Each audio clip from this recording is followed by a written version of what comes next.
We have a quorum. Oh, we have, absolutely. So call to order, minutes, we had a chance to review the minutes from the September 30th meeting.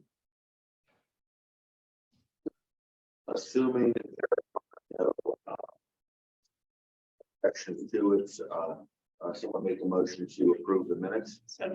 Second, all those in favor say aye. Excuse me. Aye. Hi, this is Anna. I'm sorry. I have one comment on the minutes. Sure. Can you hear me? Yes, yes. Okay. There was a note towards the end that I had suggested that sustainability be added to the comprehensive plan. And I actually was making a suggestion that sustainability be added to our calls so that we have updates on sustainability on a more regular cadence, not just as a part of a planning process. So for me, that would be a revision to the notes. I followed up with an email with some specifics. It's on the last page of the notes. Right. Yeah, we'll take care of that. Okay, so we'll just wait till next month to amend the minutes then. Yeah, But I mean, we could just say with that revision, we could Okay, approve the minutes. Okay, then with this Anna's revision, all those in favor say aye. Aye. Aye. Opposed? All right, that is the minutes. Commissioner Board realignment discussion. Mr. Flynn. Yes, good morning, everybody. So the commission over the last couple of years has been talking about, realigning the municipal advisory boards. So this doesn't include all boards. There are boards that are statutory that we have to have, such as planning, zoning, and the like. But Mount Lebanon has 11 advisory boards, which is way more than the vast majority of our peer municipalities. Most have 5 or 6. Yeah, as I came on the commission, I recognized pretty quickly that we've got a lot of boards, but more importantly, that a lot of those boards really don't have a lot of clear direction. They've evolved over many years, some 40 or 50 years, and they're not necessarily as effective for advising the commission as I think all of us would like. But more importantly, I think what we find is that a lot of people are spending their time and kind of frustrated as to why am I here, right? Because again, their purposes have evolved over many years and they kind of lose some direction. Commissioners don't show up in some cases. So we just have a lack of kind of direction. So the goal has been to say, how do we kind of reimagine all the boards to be more efficient, more effective, and frankly, give more interest to everybody involved. Now, as we're going into the comp plan, obviously there's a lot of things that we want to get alignment around. And so the exercise has been to try to consolidate from 11 down to 5. Did I say 5? 5? Yeah, 5. Sorry. Still a little groggy. Yeah, that way we have essentially 1 board per commissioner. We have a broader scope for each board so that boards have more meat to focus on, so to speak. And more importantly, at least for me, is that governance can be a little bit more robust. Again, staff support can be more focused. I think you guys are exceptionally well served with Eric. That's not always the case. Some boards kind of wallow. In terms of, frankly, just Robert's Rules of Order. So I think we need some more consistency. So I undertook the effort to essentially consolidate all of the bylaws into 1 set of bylaws that govern all advisory boards. And then once that was kind of established as to what's the framework that each board will work with under, then it was a matter of, okay, what are the 5 focus areas that we want to create? And I'm going to do this off the top of my head, so Eric, you might need to help me. So we're civic engagement will essentially replace the community relations board.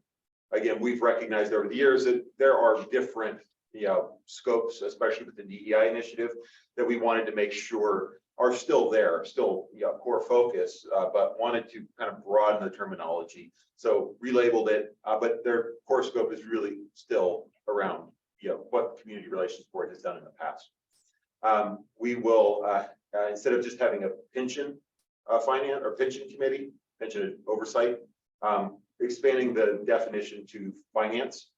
Again, not that they will still primarily, and if you ask Andrew McCurry, he kind of rolls his eyes because he's like, I like my pension advisory board. I don't need anything else. But again, allowing that board potentially more scope if they so choose. But again, creating that space for them to explore more. This board directly, the focus, and this was a hard one for me because, you know, at least 2 of the 3 of these boards are kind of close to my heart.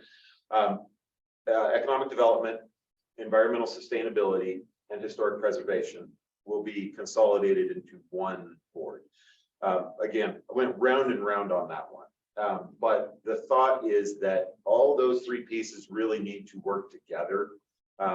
Yeah, and while, yes, there are justifications for keeping them separate, yeah, I think we have a lot of really good talent between the 3 groups, and we can create some more robust agendas.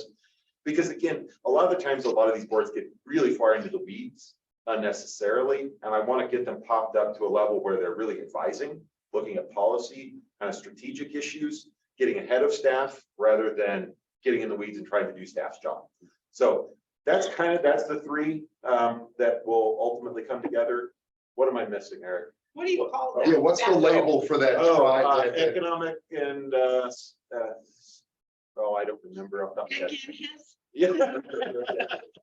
Well, then there are also boards and authorities that by law we must have, you know, like the planning, zoning hearing board is one, planning. So there are boards that we must have. The others are nice to haves and clearly essential for, you know, I think on Lebanon's governance, but they're not legally required. So again, I think this is an effort on the commission's part to aggregate talents, put them into a more focused pillars,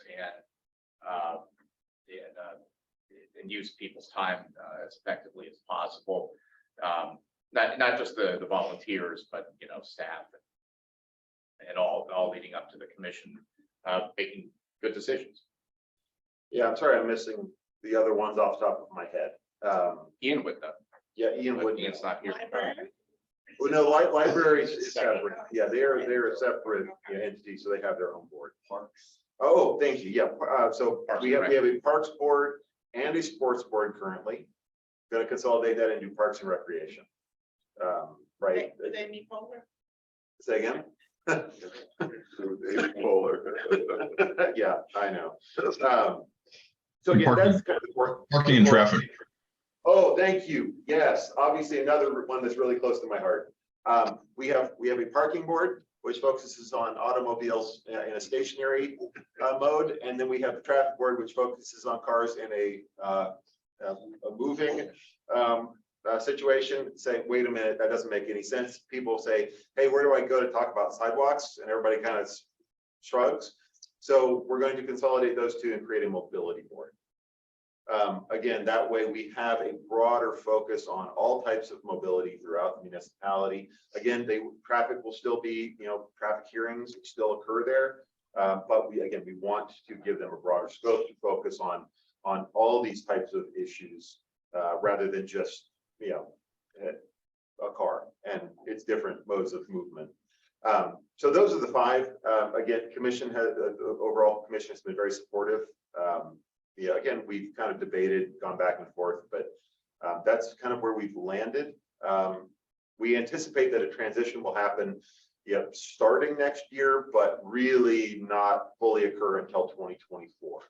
Yeah, I think one of the notions was to make sure that, because we have a lot of volunteers on now, and there's a lot of, you know, different terms expire different times, and you know, I think the spirit of what the commission wants to do is not To keep people. To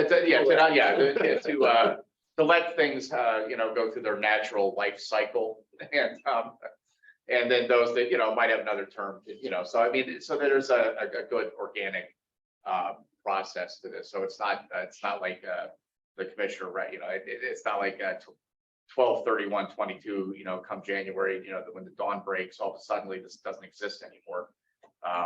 You know, the EDC will continue functioning, and then slowly and organically start morphing into a little bit different role. So we'll also have to talk about what that means for, you know, I mean, just the gears, switches of it, you know, because that, you know, there's going to be a little more scope there. So how do the meetings adjust to that? You know, do we be a little bit longer, another half hour long? You know, we'll figure all that out. But Yeah, and part of it also is, I think, when you're talking about people who are volunteering on that, where we have a lot of people who are interested in the community in Mount Lebanon.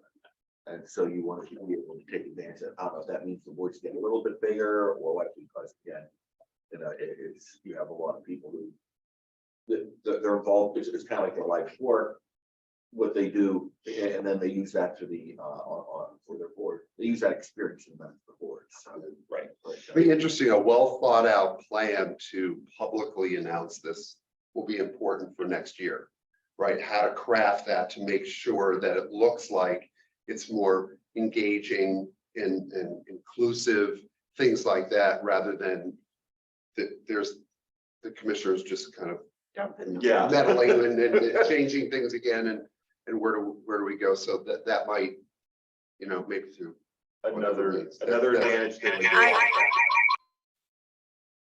Hi, Anna. Can you hear me? Can you make me? You have my phone as a panelist. Can you also make my email a panelist? She's a panelist. He was promoted. I just removed. Try that, Anna.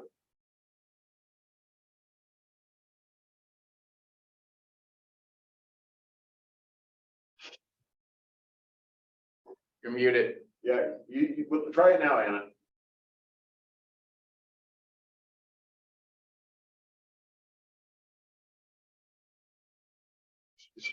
So I've entered in 2 different platforms because I need to be mobile. So I have my phone, but I also need my computer so I can talk to you and you can see me. We can hear you. We hear you. Anyway, I just wanted to double down on the comment just a couple of minutes ago about engagement. I mean, one of the things that I loved about when I moved to Mount Lebanon is that I could actually volunteer and get engaged on a board. So we're going from, let's say, 11 times 5 down to 5 times X.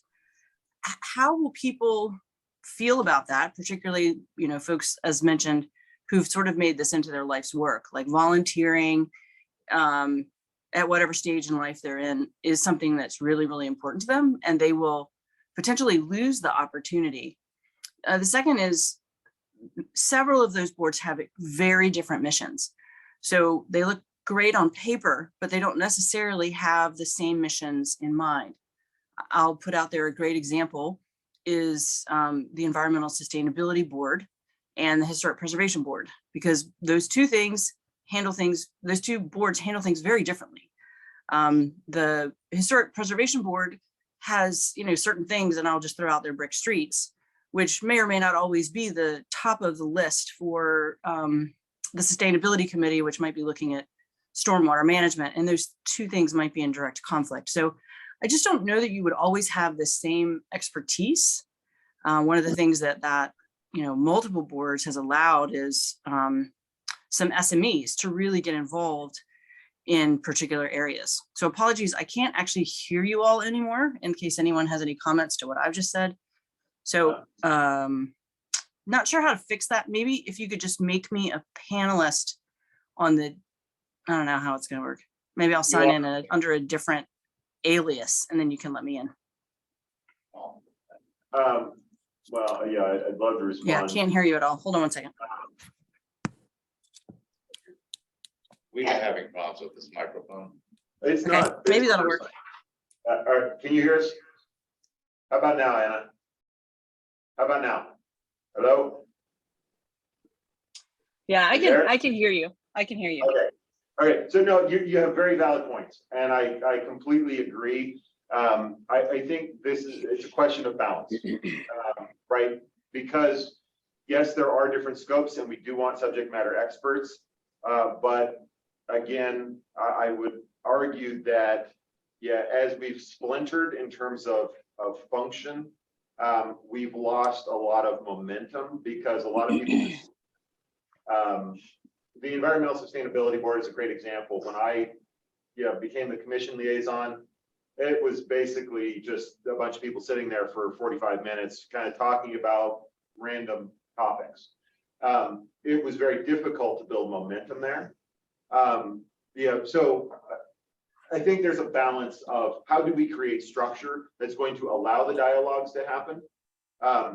With the new bylaws, we've said 9 members across the board, 9 voting members across the board. But again, they're responsible for scope. Can you have subcommittees? Can you have additional associate members from different boards, different, citizen groups? Yes, hands down. And I think that's the other thing that I'm trying to think about is how do you have voting members versus active participants that are engaged regularly in the discussion, right? Moving a policy forward doesn't require 50 people. It requires 9 voting members and engaged citizens who are participating, whether they're from the Nature Conservancy or the Historical Society or other community groups that are engaged in that framework. So I agree, but I'm trying to balance, we're trying to balance that, that the diffusion of energy with creating that specialized focus. So then how about a sort of a counter to the proposed taking it from 11 drastically down to 5? I understand that you've done an evaluation of several and you found some that are not as effective as others. So could they not be wrapped in to, existing or this new framework as it's not exactly subcommittee? I would be hard pressed to think that people would want to volunteer as much time as some of these things would offer if they didn't actually ultimately have a voice. So voting is to have a voice. So if you have committees that are spinning because they don't have enough of a mission, you could collapse those. But the idea of sort of an overall complete restructuring feels a tiny bit like throwing out the baby with the bathwater. And again, I do believe, in theory, I believe with what you're talking about will be ultimately successful. I think the pathway to getting there could be more prolonged so that people could naturally roll off as opposed to being forced into a situation where there were 18 people working on a particular topic and it has to go down to 9 in a 1-year period. So I'm suggesting that the framework I completely get, and I get it in theory. I'm just trying to think of how a volunteer would feel if they had devoted a lot of time to something and then suddenly they either didn't have a place or had a place but no voice.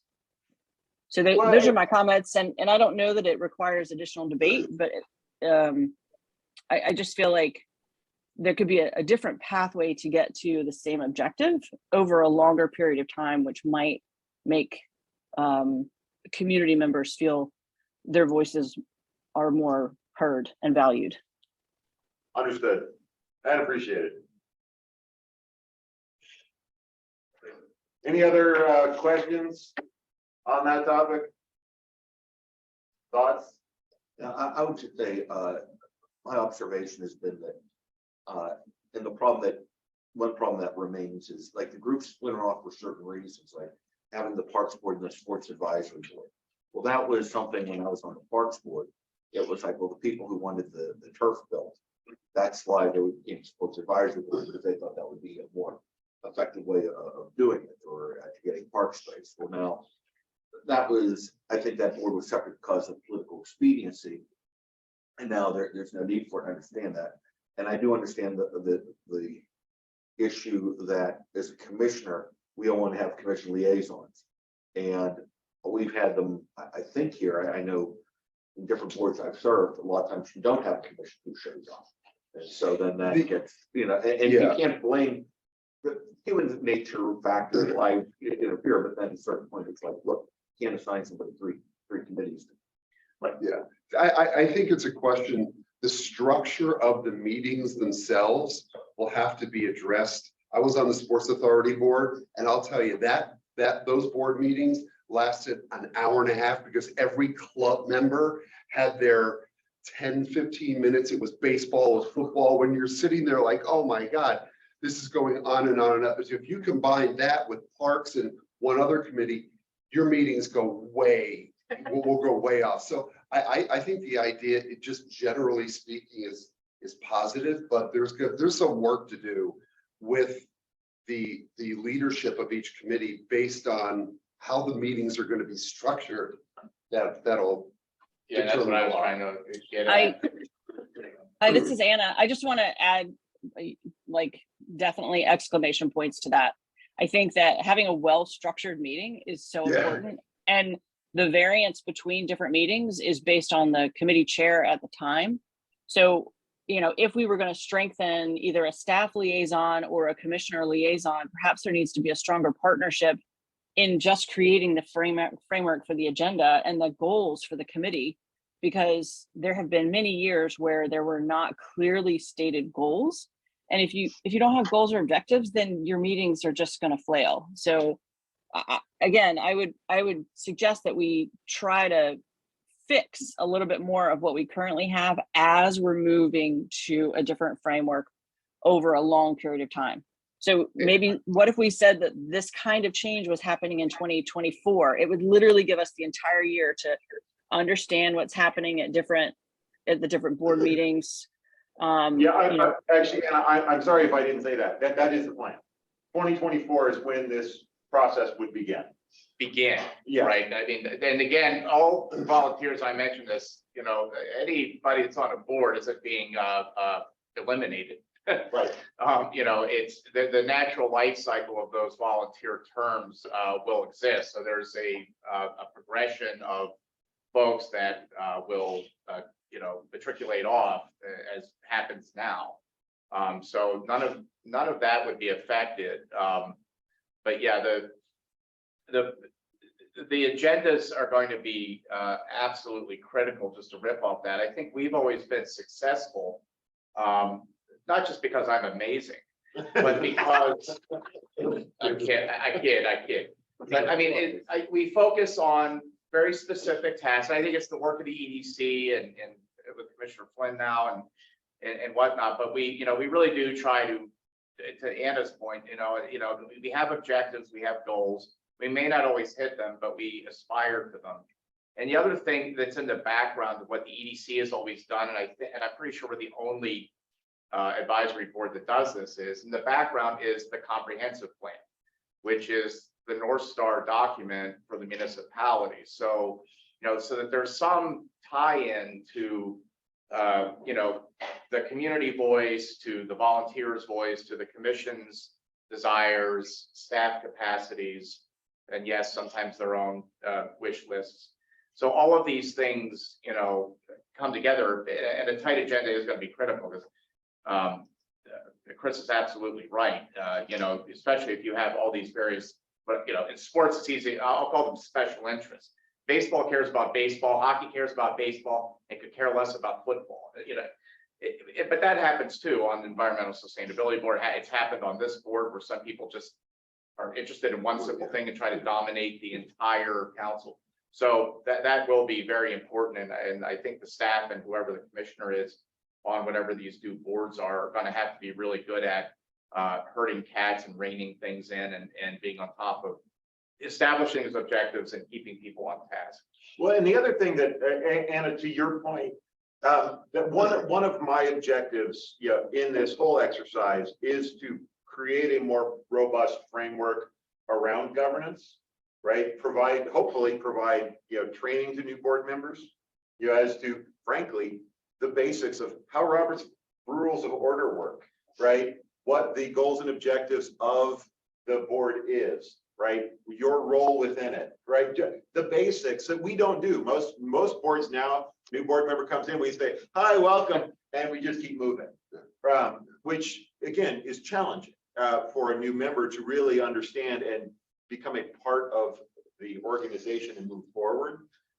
So I agree, but it's also frankly on creating more structure around communicating out externally to the community, yet that, hey, this is the meeting, this is where you find the information, here's the Zoom link, you can view it on YouTube, here's the agenda, right? That just creating that bylaw structure that is consistent across boards, so that people have that consistent understanding of, if I go to board A and then I go to board B, they might be talking about completely different things, but the structure is consistent and understandable for everybody involved. So I'm with you 100%.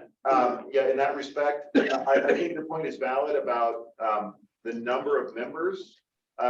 Conceptually, we could go to 11, right? And mitigate some of that transitional question. And I also agree that we need to be very thoughtful about the transitional process to make sure that the key topics that are important continue to be carried somewhere within that structure. Right. But there are topics that, frankly, we don't want to be talking about anymore. Right, well, that there's- have whole boards dedicated to them. So how do Yeah. we just kind of affect a full transition? Because what I don't want to do is just kind of go piece by piece here. There's frankly just a lot of legacy cleanup that needs to happen. That, you know, all the bylaws need to be straightened out. Yeah, they're all over the place. Right. So we're trying to clean up, going into the comp plan, recognizing, and I've already communicated to Pashek, look, coming out of this, I want each board to have a clear scope tied to the comp plan where they can feel like they own something. They have a responsibility to carry the ball forward. To Eric's point, EDC has always had that.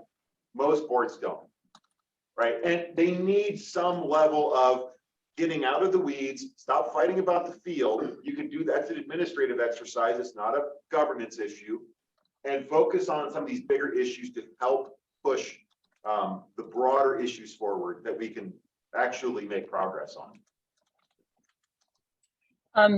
The idea of doing an onboarding or a training, I think, is really important. Like, wouldn't that be valuable for everyone, particularly if there's planning to serve?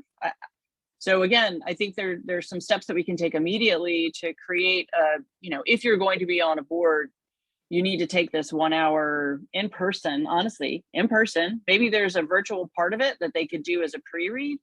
But the idea of what does it mean to serve on a board and how do you do it? And you're in a cross-functional group of all, instead of like you're just going into the board for the one place where you have the points of view of that one board.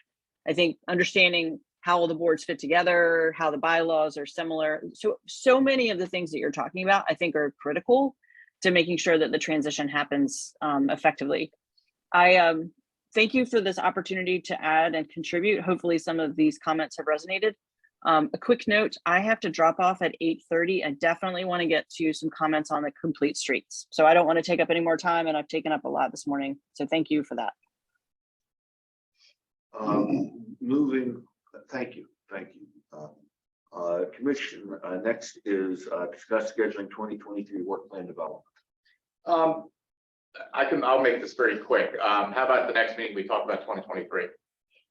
So Right. Next meeting's gonna be. Well, it's currently scheduled for December 16th. I mean, let's be frank, we're getting into the holidays here. Does December 16th still work for everyone? I'm here. Yep. But, I mean, if we're good, then I think we could use that December meeting. I mean, we'll have other business to discuss, but I think we could take, especially just a clue of what we were talking about, you know, in taking a look at, and some comments that Anna had at the previous meeting, and you know, in 2023, taking a look at what we're doing, because we see what's on our work plan now, mobility, eco district, economic vitality. Maybe when you're going into next month's meeting, thinking about how we want to sculpt what we do in 2023, recognizing that 2023 is really going to be a heavy year with the comp plan. I mean, that's really when the long, tall, skinny pedal gets hit. That's the gas pedal. And we're going to, you know, so there's going to be a lot of, I hope, attention to that. So, yeah, so it's the next meeting, maybe spend at least maybe half of it working through what we want to do, and if necessary, then in January, follow it up and did vote to execute the work plan for the next year. All right, moving along to the 2022 committee updates, mobility is a number one, complete streets policy. I'll kick it off. So we've been, I'll kick it off, maybe hand it over to Seth or the commissioner. They can duke it out while I'm talking, looking at each other virtually, you know, with eyes of fire. So, you know, we've been talking about this since, gosh, I don't know, I think 2021, and actually, well, no, 2020. Speaking of the comp plan. So complete streets is something that we've been wanting to address since that far back, but in modern times, you know, just in the last year, there's been a lot of effort. So a draft was created sometime in the late first or early second quarter of this year. It's been chiseled and honed back and forth. It's been discussed here a number of times in front of the various Environmental Sustainability Board, Mount Lebanon Partnership, others that Seth could elaborate on if people have questions. And it's been a work in progress. It's been reviewed by the solicitor, the manager, the planner. Those comments were, you know, incorporated. And then finally, most recently, in September, October, the full commission were able to take a look at it and add their comments. With that being said, there were also 3 presentations to the commission, 3. So the document that we're at now is pretty much the baby birth from this process, and a lot of credit goes to Seth and Commissioner Flynn for really road showing this and crafting the language and really using best example language. And there are other folks on the committee as well. So that where we're at today is reviewing the final draft. This is going before the commission next Tuesday for a thumbs up, thumbs down vote. That's where we're at. I don't know if Seth or Commissioner Flynn want to add anything. I just want to give some Just to chronology. be clear, this is, you know, we can't make amendments to, we can make suggestions or this. Right. Yeah, absolutely. Yeah. Coming out of our department or our. Yeah, no, at this point, right, if there are clear changes, we go, oh, yeah, that's obvious, so that should have changed, like I see some blanks here. Well, Yeah. I mean, it'll be edited. Yeah, but so we can make minor edits, but I think the bulk of it has, you know, I've had to negotiate with fellow commissioners. They are very supportive. I think this is a no-brainer, but again, if we have, you know, some final adjustments that would need to be made, I think you could probably get them in, but I think this is by and large the final product. Anna, you had questions about that? I do. Kenny, are you ready to take a couple of notes? Because I'm going to do it by number. I'm going to do it by number so that it's real easy. So in the vision and intent section, 1.1, 1.3, and 1.4 address things that are part of maybe the intent or like the nice to haves. But from a legal perspective, I'm concerned about saying the public will receive long-term cost savings and improved health and better environmental stewardship. So that's in item 1.1. So are we somehow guaranteeing, because if I were a person, I read this as a cold read again from start to finish. That was a question I had. So what if I'm a citizen, I've lived here my whole life and I don't see long-term cost savings and improved health? So that's a question. I just think we need to soften that statement so that it doesn't sound like something that we are promising, because I'm not sure how we as a municipality can promise that. Items, how about I go? My thoughts are, and I will defer anything to Phil Weiss because he's the solicitor. But from looking at that, I don't see that as any type of promise or a legally enforceable promise on that regard. If it's, you know, something like the vision intent we could say the intent is that the public will realize, but just even without that, I don't see that as any type of legally enforceable contract. Okay, so these are just things, like I said, that I saw that, and I was very curious. So 1.3 and 1.4 are sort of benefits more than a vision. To me, honestly, the vision is item 1.2. So I'm curious as to why we have 1.1, 1.3, and 1.4 in that same section, whereas those seem to be benefits or ancillary things that are helpful. So again, I'm not suggesting they be stricken. I'm suggesting that they be kind of removed from a place where it looks like that is the focus, because the focus is clearly 1.2. My second question has to do with diverse users, and it's also happens in 3.1. I know that Matt Moses and I have both mentioned at different times that brick streets need to be more explicitly pulled out, because the language in 3.1 now says reconstruction, retrofit, resurfacing, repaving, so that all modes of transportation allow all users to move safely, comfortably, conveniently, and independently. That very specifically could be used against brick streets, because we talk about resurfacing, repaving, and retrofitting. So my concern is that there isn't a place where we've actually specifically called out that existing brick streets are not a part of this. And so I'm just very concerned that that clause 3.1, in partnership with the very last part of 2.1, proposed complete streets improvements make a measurable difference in ease of travel, comfort, and safety for those most vulnerable users. So I'm very concerned that would, and this is new language, so I know that you guys have iterated, we've talked about this, but we've also requested that brick streets be specifically called out. That has not been added to this. Again, even in 3.5, it says an opportunity for transportation improvements for all users. Brick streets and bicycles don't always get along. Brick streets and wheelchairs don't always get along. So I think it's important for us to call that out, because in a different policy, brick streets are encouraged. Comments on that?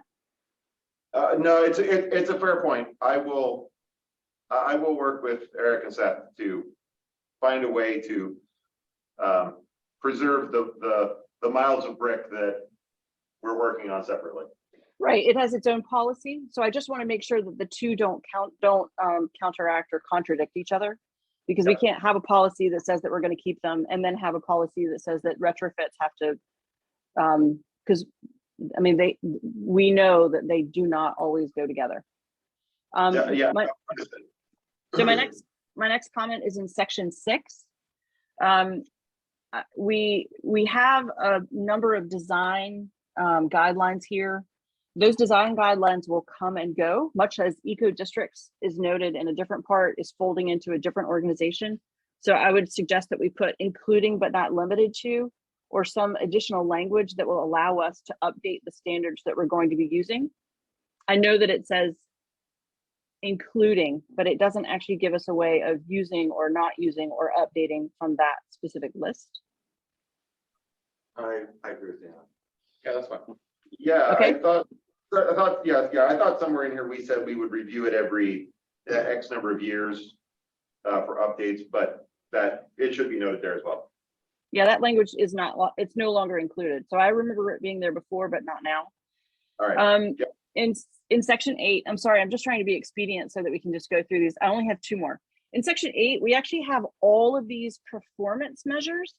And this does include shall, for example, and not limited to. However, some of these are very difficult if we don't have a baseline or the ability to track them. So I was a little bit concerned because, for example, pedestrian, bicyclist, and bus ridership counts, I'm not sure how we would count pedestrians. So like we don't have a mechanism to actually fulfill some of the metrics in this section, which is a little bit of concern to me. We also don't have EDC as someone who is receiving this report. So we have planning office, public information, sustainability coordinator, but EDC is not listed as someone who would receive this reporting. In terms of the measurements, I agree, some of these feel like a stretch. But They're- again, They're- They're all having- great. They're all great. I would just Yeah, maybe they put are. that in two lists. So we have a list of like the mandatories and then a list of the nice to haves, or some way of differentiating, because some of them seem like things that we really should press on. But I could imagine that the sustainability coordinator would really be challenged in doing some of these, whereas some of them would be much easier, but not as important. So how do we, I mean, this is a very long list. It has 21 different metrics. I would suggest that we break that into two. Actually, that's the end of my comments. So that's not so bad. Yeah, no, and they're all great comments. And I do appreciate them. And I think on the performance measures, again, I have thought about this one because, to your point, some of them are challenging. And I suspect that a lot of this, we really won't be able to do until we get an active transportation plan where we get a baseline on all this stuff. Right. So that's kind of the baseline assumption is that I want to get these locked in, and then I need to build the discipline around, capturing all of this, which we actually do a lot of it now. Obviously, some of it we don't. But an active transportation plan would give us that framework to say, okay, here is our baseline for everything, and going forward, we are now tracking it. Yep. It as also opposed- says that it's reported out annually, when in actuality, I think we want that information more frequently, more like quarterly, or at least twice a year, so that we get a mid-year report and an end-of-year report. So I would just have, like, let's actually fine tune it a little bit into the must-haves that need to happen at a quarterly or half year, and to the EDC, right? Make sure that we're listed there. And then have some others that are suggested for what we might call a 2.0 or a second phase. I don't know what information we're currently gathering. So for me, looking at that long list and seeing 21 things, it seemed like I would rather have 5 or 10. Like, let's going back to our discussion about the having too many committees, having too many KPI may not be beneficial to us. I think we could actually narrow that to a shorter list that was actually accomplishable, and then add others in a phase 2. Well, with regard to the EDC, first the comment, it goes back to our prior discussion, which is, I don't know which boards are going to exist. So I don't want to define one, right? I want to say the appropriate advisory boards, knowing that over time, these things change. I don't want to, personally, I just think it's good to write a policy that doesn't say, a specific board, because boards can change. Right. I don't want Phil to have to go back and rewrite a bunch of ordinances because, well, we decided to move this to that, board. So that's why it says the appropriate advisory board. But then my next question is, if we have a mobility board that is focused on, complete streets, why does the sustainability component of the EDC of this new board would have it? So I guess I see it. Well, was just we do have the EDC mentioned in other places. So I guess we need to go through and actually remove it in the other places. Yes. If it's right. So at least let's be consistent and say whichever board is charged with complete streets and mobility as a part of their mission. Yes, agreed. Eric, you got all that? Yep. All right. Thank you for the opportunity to comment. I appreciate it. Yeah, no, this is fantastic. Thank you for your input. Thank you. I spent a lot of time on it, so I wanted to make sure I got through it really quickly, and I hope that's helpful. Thank you. And you did the best, and you did the best of both worlds, because you made comprehensive comments, but from serving a lot of boards, sometimes when someone makes something, it just takes forever to get there. So, I'm doing an excellent job. I need you on different boards I serve. Yeah. So, I'm all in. Just let me know.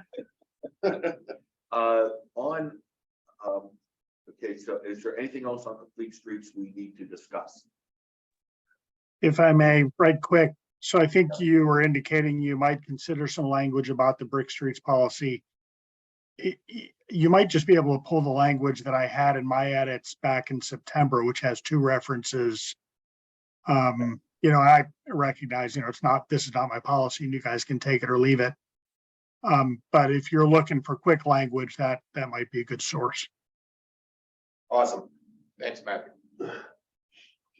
And I'll just make some closing remarks. Anna, Matthew, and all that have commented on this. I think the point we've tried to make to commission and everything else is this is only step one. And I think language is critical in here, but this is only step one because we don't have a baseline. We don't have some of these things that are necessary to enact change. So it's get the policy as number one, and then let's get around it as a group, because there will be, as we go to an active transportation plan, or as we go to these other plans, there will be like a steering committee around that. And the comprehensive plan, this is sort of moving parallel.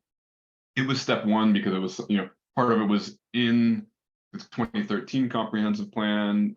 Part of it is PennDOT needs to see the policy. So it's a commitment in this initial phase. And then we really have to enact it. And that's the difficult part, getting the right advisory boards there, getting the right people there. So it's the framework, it's how we'll operate underneath it. The thought is, and I think we refer to it as existing plans, existing policies. And like Matthew said, if there's some language there, it's going to refer to those existing policies and then work together to create the best vision, the best enaction and implementation of this going forward for the community. So I don't have anything else, and I appreciate everyone's input on this and work together. Excited to see it coming to fruition.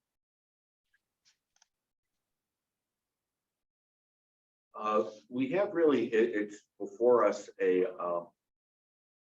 motion to support the complete streets policy. Would someone make a motion to support the complete streets policy as amended to include comments by EDC members? I'd like the opportunity to review it again before I vote. So if that could be between now and I guess the meeting is on the Yeah, meeting's Tuesday. So how do we handle making sure, because we've put these requests forward, particularly the brick streets one. I'd be willing to look at it tomorrow or Sunday if necessary. We're happy to send it to you once we make the revisions. We'll probably get them done today, but a vote needs to happen now. Yeah, and also I would say this, Anna, and because I've seen this before happen, yeah, I hate to say that politically elsewhere, but we could do the motion. And again, I think this is going to be formally adopted by the commissioners. And I think that, to the extent that there's language in there that you disagree with, you can bring it for the main commissioner saying, look, EDC members did this, I didn't agree with it, or this really didn't include the scope that I and others had anticipated. I think that's probably the best way of doing it, because in theory, we're not going to have another public meeting between now and Tuesday. So, I mean, I'll throw that out. Would someone make that motion that I suggested out there? So just so I'm clear, a motion to support the policy with adjustments from. Yeah, as amended to comments by EDC members. I'll make the motion to support with amendments. A second. All right. Do you want to do a roll call, Eric? Yes. Seth Davis, Yes. Support. Stacy Rybach, Yes, support. John Vogel, Yes, support. Amy Rednick, Yes, support. Anna Siefken, I'll support with the edits that we've talked about today. Well, that's what the motion says. So. So then support. thank you. Jennifer Bibb. Jen, we still have you? Okay. She still shows up, but she's on mute. So I have yay Seth, yay Stacy, yay John, yay Amy, yay Anna. I made the Yay, motion. Chris. so- Yeah, so I'm assuming that's a yay. That's why I didn't need. But you have a chance to change your mind, Mr. Head. Jen, do we have you yet? Well, okay, I mean, we have, We could do an extension if she, for the record, if she wants to indicate she would vote for it, if not for technological problems, we can take care of that later. Thank you, everybody. Thank you. Number 2, discuss adding active transportation planning to work plan. yeah, I mean, this will be something I think for next month, but you know, again, as Seth sort of alluded to, and I mean, I'll just use the term, it's more than an aspirational document, but it's an aspirational document and a necessary step to get us to the next level, which I think all of us can agree, or most of us can agree that would be pursuit of an active transportation. And also, you know, making sure that the notion of an active transportation plan is acknowledged in the comprehensive plan that is actively happening. So that's really all I have to say about that. For the eco district, no report. Yeah, I don't have any. Okay, economic vitality. So we had a budget meeting with the partnership yesterday. Jim Bentz represented the Economic Vitality Committee for the partnership, and he also sits as a representative of the partnership on the EDC, as does Chris Heck. But we discussed a number of different things that the Economic Vitality Committee is interested in doing in 2023.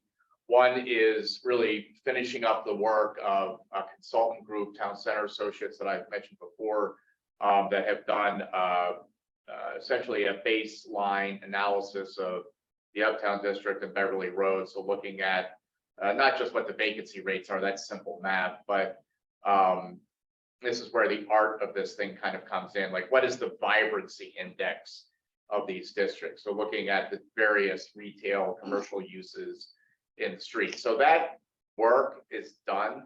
The report is yet to go before the partnership. I believe that's going to be happening in January now. But how do we take advantage of that information in marketing the district, targeting economic vitality efforts, things of that nature? So I know that the partnership is looking, and then the municipality can partner with them to hone in some real drill down marketing campaigns and efforts for business and attraction, and then working to develop some business retention tools. So that was a big item that I think they're going to be working on next year. The other is resurrecting what we call meetups, which is just a hip way of saying networking event. But bringing those back probably after the Vibrant Uptown project is complete, because that would be the entire subject. We want to be talking about other things. So we're looking to roll that out in the summer or fall.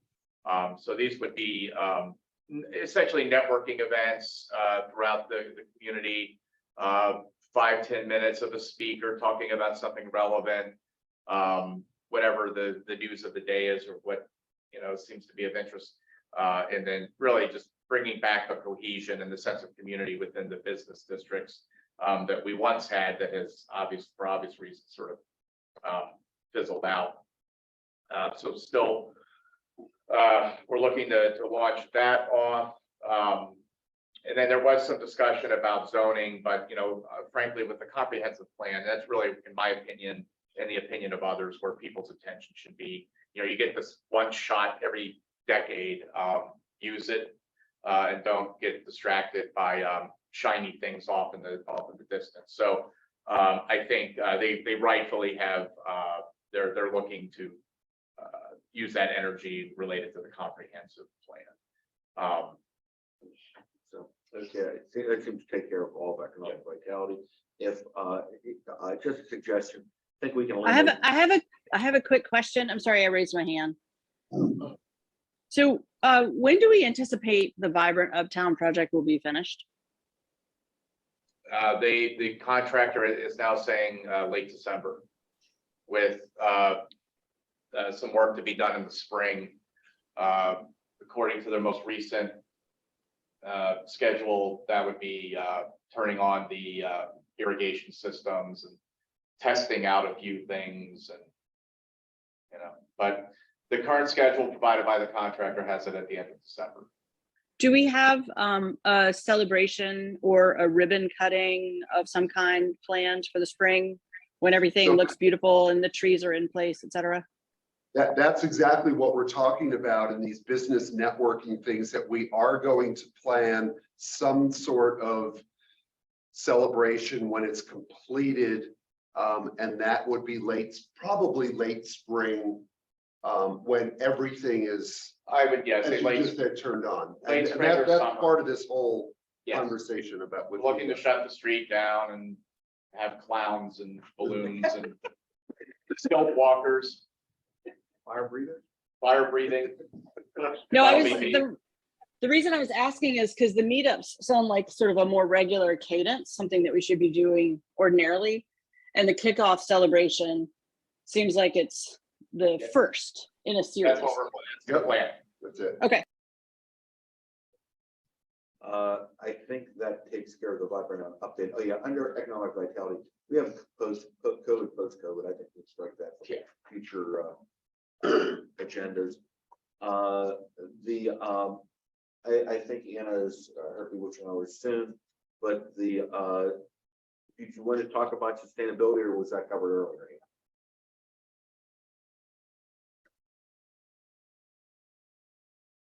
Should be gone. Anna? I think she had a hard stop at 8:30. What was the question? I've written down. No, I'm here. I'm here. Sorry. Moved my phone. What I was suggesting was that we have a sustainability coordinator who has in their mission working on sustainability related efforts. But we don't have a regular cadence of hearing about what those are. So in an effort to make sure that that person is not completely usurped in the kind of the general business of, supporting the municipality efforts as a staff member, I was just hoping that we might be able to get some baseline information at a regular cadence. So how many, does this person attend a conference? Does this person do a training?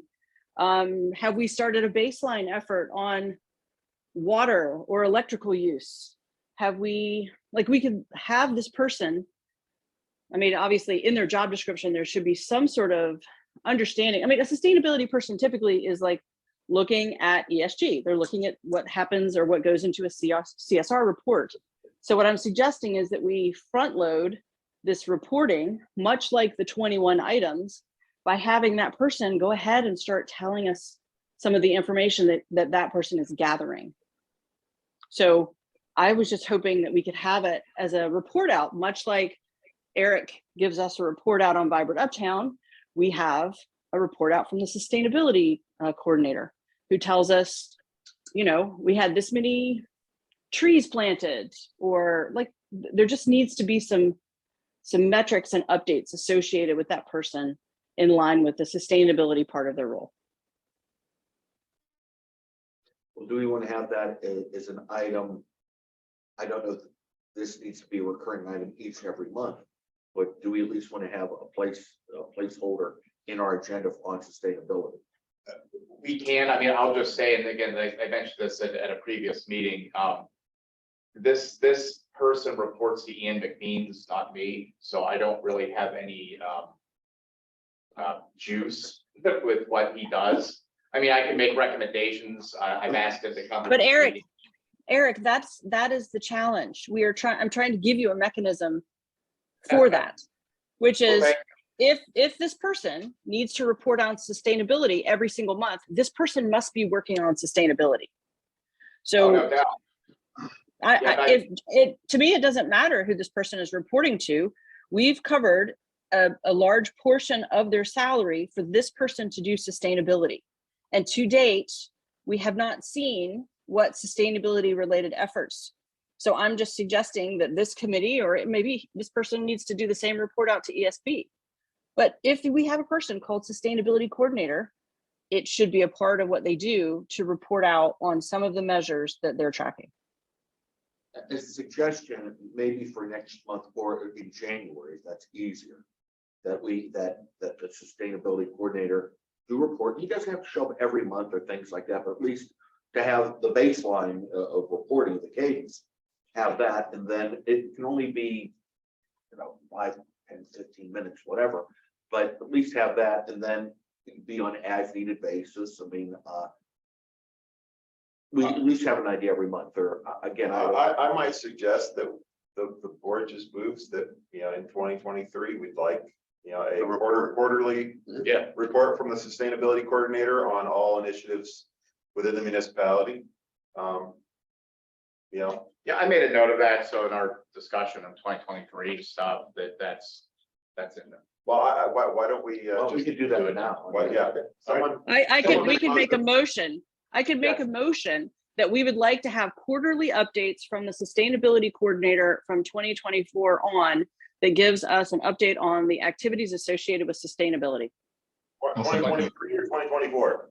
I'm sorry, 2023 into, what year are we in? I'm sorry. I know, right? Right, so that would be my motion, that we have a quarterly, at least quarterly report from the sustainability coordinator about efforts undertaken on behalf of the municipality as a part of that person's job description. Second. That is part of the person's job description. I would just say the quarterly report. But I'll make that motion with my tweet. All right, we got the motion. I'll second that. All those in favor say aye. Aye. Aye. Anybody opposed? There we have it. Sorry, real quick. I said aye. This is Jen. You guys can hear me now, right? Yep. Yeah. Okay, good. Thank you. I Did switched you say devices. aye to the complete streets? Yes. Okay, all right. Okay. Thanks, Jen. Thank you. Sorry, I had to switch devices there, so I was having issues. I get it. Commercial Thanks. district update. No,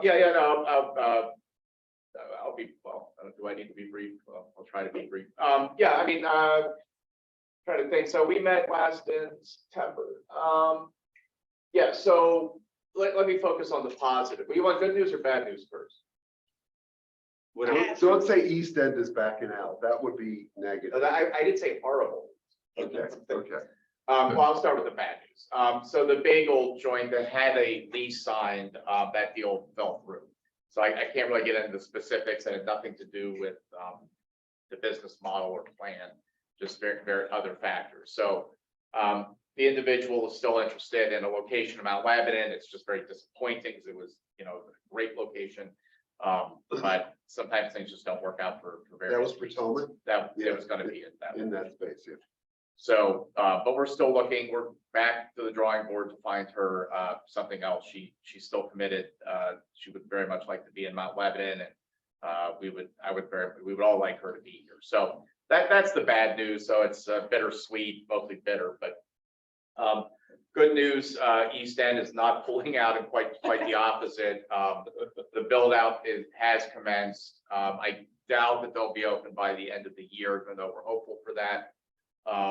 But that continues to make great progress. If it's not open by the end of the year, it should be shortly thereafter, sometime in January. So that's going to be fantastic. There is a small home furnishing retail shop opening behind Bistro 19. So they're renovating. This is where the Persian rug retail shop was. He moved upstairs, and this will be a new retail opportunity in the Uptown district. So we're excited for that. They're building out as we speak. So that's really good news. So I normally don't talk about events, but normally we have light up night. That would have been last night. We're going light up night this year, really pushing everything into something called Winter Market and Winter Fest, which candidly I think is a way better event for the businesses. That'll be held on December 10th from 10 a.m. to 3 p.m. The partnership is pulling together a great series of activities for that. So that it's a daytime event, longer hours. I think it'll be better for the businesses up here. We're encouraging a lot of fun activities, so we'll be, if anybody watching this at home, pay attention to the partnership website and the municipal website and any sort of socials you're on. But really looking forward to that. There'll be, again, lots of activities, and then Beverly Roads Light Up Night continues as always on Thursday, December 1st. That goes from 7 to 8:30 p.m. This year. We extended it a half an hour. And I'm trying to think if there's anything else. Oh, if I didn't mention, I guess it was in September, there's a coffee and record shop opening up on Castle Shannon. That's called Needle and Bean. So that's going in where Northside, by where Northside Carpet is, the former Schaefer's. So that's a really great and cool concept, close to the Sunset Hills neighborhood. So he's advancing that. I'm trying to think if there's anything else of tremendous note. Those are the highlights. I don't know if there's any questions about anything else that's going on, but those are sort of the greatest hits. Okay. Anything under new business? Seeing none, motion to adjourn. All right, all those in favor say aye. Aye. Thank you very much. Happy Thanksgiving, everybody. Yes, Thank everything's you. good. Thank you all. Have a good one. Thanks.